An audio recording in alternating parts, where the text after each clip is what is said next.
Halo, selamat datang di channel Ruang Taktik. Di video kali ini, kita akan bahas soal dipecatnya Nagelsmann. Gak hanya Nagelsmann, publik pun dibuat terkejut atas pemecatan yang dilakukan manajemen Bayern terhadapnya. Bahkan, kabar pemecatan ini diketahui Nagelsmann dan pemain-pemainnya lantaran mencuat di sosial media sebelum diumumkan ke dirinya secara resmi. Kontrak manajer berusia 35 tahun tersebut sebetulnya cukup panjang, berdurasi 5 tahun sampai 2026.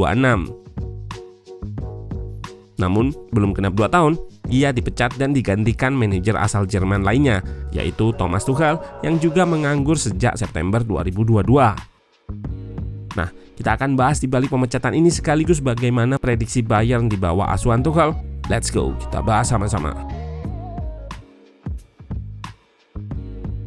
Trigger atau pemicu terakhir pemecatan Nagelsmann disinyalir karena kekalahan atas Leverkusen yang membuat Bayern Munchen merosot ke peringkat 2. Mengejutkan lantaran peluang Bayern sebenarnya masih terbuka lebar. Bahkan di UCL mereka menang 8 kali dari 8 pertandingan alias 100% winning rate. Nah, pertanyaannya, mengapa dengan performa seperti ini ia tetap dipecat? Well, sebetulnya ada banyak pertimbangan dari manajemen. Jika kita lihat musim pertamanya, Bayern memang juara Bundesliga, namun kehilangan trofi lainnya. Di UCL secara mengejutkan Kimmich dan kawan-kawan dikalahkan Villarreal pada babak perempat final, lalu dihajar 5-0 oleh Mönchengladbach di DFB Pokal. Meski pada awal musim Nagelsmann sempat mendapatkan DFL Super Cup, piala yang mempertemukan juara Bundesliga dengan juara DFB Pokal. Menariknya lagi adalah data yang dirilis The Athletic yang menunjukkan nilai XG memasukkan Bayern yang turun, sementara XG kemasukannya ada kecenderungan naik. Gampangnya gini, Bayern jadi kurang banyak cetak peluang, sementara malah sering kemasukan peluang dari lawan. Dalam suatu kesempatan, Nagelsmann pernah menyatakan bahwa 30% dari gaya melatihnya adalah soal taktik, sementara 70% lebih ke kompetensi sosial. Ini bukan berarti taktik nggak begitu penting ya. Ditambahkannya lagi bahwa di level ini, kualitas pemain yang baik akan mendukung permainan yang bagus, serta penerapan taktik yang baik pula dengan kondisi psikis yang tepat. Jadi bisa dibilang, sedikitnya porsi taktik lantaran pemahaman taktik pemainnya sudah kualitas tinggi. Sekarang, gimana caranya aspek psikologis pemain terjaga? Testimoni dari beberapa pemain seperti Matthijs de Ligt justru menyebut latihan bersama Nagelsmann adalah latihan terberatnya dalam 4 tahun terakhir. Hal ini diungkapkannya setelah dibeli dari Juventus dan bisa saja berarti latihan di klub lamanya memang terlalu rendah. Tapi seenggaknya memberikan gambaran bahwa demand atau tuntutan latihan Nagelsmann sangat tinggi. Taktiknya pun terbilang rumit. Musim ini memang Bayern terlihat lebih stabil dengan dominan menggunakan formasi 4-2-3-1. Namun, 4-2-3-1 yang digunakannya juga hybrid dari formasi 3 back.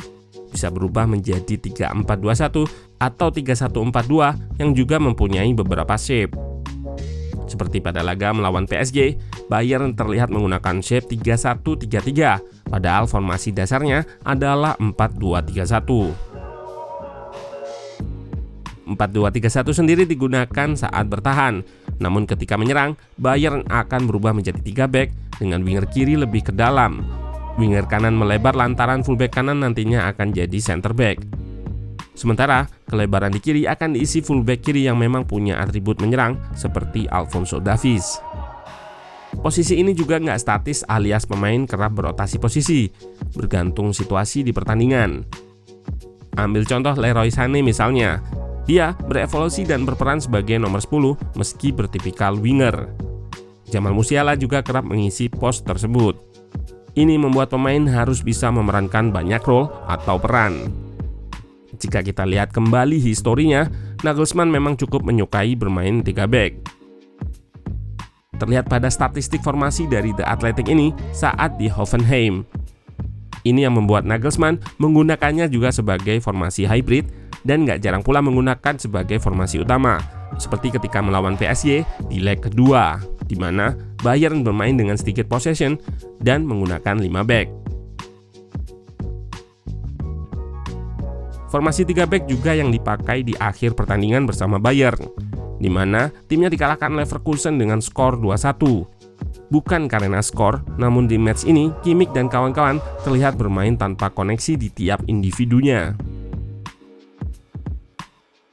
Lalu, bagaimana dengan Tuchel? Well, jika dibandingkan kerumitannya, Tuchel lebih sederhana. Dia lebih adaptif menyesuaikan pemainnya. Kita ambil contoh paling akhir di mana di PSG ia menggunakan 4-3-3 dan sukses jadi runner-up UCL. Uniknya ini adalah pencapaian paling tinggi klub asal Paris tersebut di UCL, dan dia harus dipecat karena bersitegang dengan manajemen. Lalu di Chelsea, ia mengubah pakem 4-3-3 menjadi formasi 3-4-3. Di sini ia beradaptasi banyak meski formasi ini pernah digunakannya saat menangani Dortmund. Hal ini juga lantaran Chelsea mempunyai fullback yang bisa bermain di 3 center back dalam diri Azpilicueta. Sehingga ketika bangun serangan, Chelsea bisa berubah menjadi 4 back, salah satu fitur taktikal Tuchel. Meski diklaim bermain lebih bertahan, namun nyatanya Chelsea sukses memenangkan UCL menghadapi superioritas Manchester City. Yap, kontras dengan final sebelumnya ketika kalah oleh Bayern di mana Tuchel lebih bermain proaktif. Di Chelsea ini, ia lebih reaktif, lebih untuk meredam dominasi lawan dan mencari kelemahannya. Tuchel juga berhasil mengoptimalkan peran Reece James dan Chilwell sebagai wingback yang produktif. Pemain yang naturalnya bertugas menjaga kelebaran di sisi sayap, olehnya diberi lisensi menyerang hingga masuk ke kotak penalti dan mencetak gol. Menurut ruang taktik, Tuchel di Bayern akan tetap menggunakan 4-2-3-1 dan akan menyesuaikan ketersediaan pemain. Banyaknya winger eksplosif seperti Coman, Sané, Gnabry, Musiala kemungkinan akan membuatnya melakukan hal yang sama seperti Nagelsmann, yaitu mengubah role-nya untuk bermain lebih ke tengah. Hal ini juga untuk akomodasi Alphonso Davies. PR-nya adalah menghidupkan sisi kanan, khususnya dalam aspek bertahan.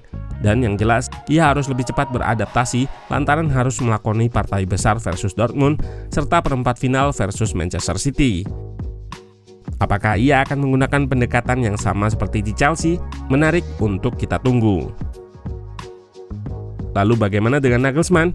Nggak bisa dipungkiri di usia baru 35 tahun, ia adalah pelatih yang hebat dan pemecatan ini bisa jadi jalannya untuk lebih matang.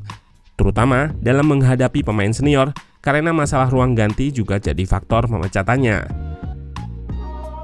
Jika ada klub yang ingin meminangnya, memang sebaiknya berisi pemain-pemain muda yang sesuai dengan kepribadiannya.